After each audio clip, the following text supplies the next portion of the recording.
AITA for refusing to let my parents move in after they sold their property to fund my brother's business?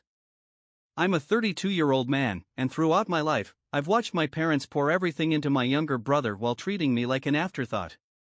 Growing up, the favoritism was glaringly obvious. For every birthday and holiday, my brother got grand celebrations with tons of family, friends, gifts, and attention. Meanwhile, I would get a small cake and maybe a card, if that. Christmas was always a similar story. He'd get the newest gadgets, while I received a token gift, something simple.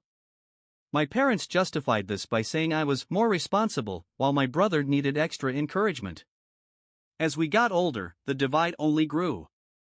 When college came around, I had to rely on scholarships and part-time work to pay for my education.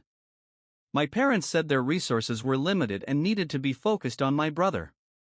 I remember swallowing my pride and just accepting it, working whatever jobs I could find to stay afloat. After graduation, they suggested I move out, saying it would help me learn real independence. So, I moved out, found my own place, and started building my life.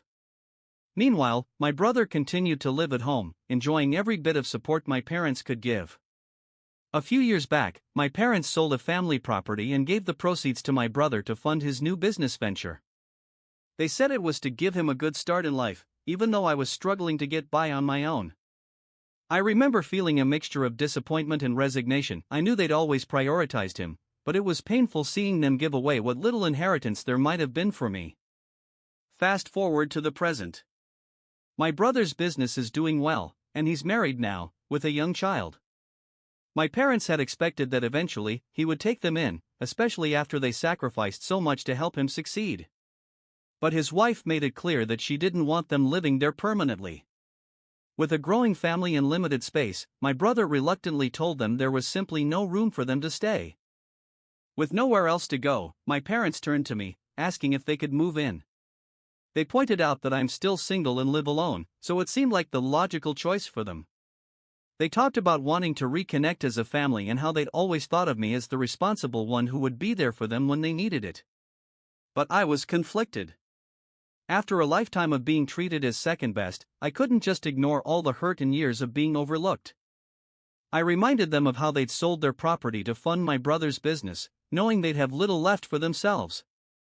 I also reminded them that they had asked me to move out right after college while they kept supporting my brother. I'd managed to get by on my own, and I didn't feel like it was fair to suddenly be expected to provide for them when they'd always chosen my brother over me. They were hurt by my refusal, and now my extended family is saying I'm selfish and ungrateful. They believe it's my duty to help my parents in their old age, especially since family is family. But all those years when I needed family support, they were nowhere to be found. I'm torn between feeling guilty and feeling like this is the natural consequence of the choices they made. AITA for refusing to let them move in with me?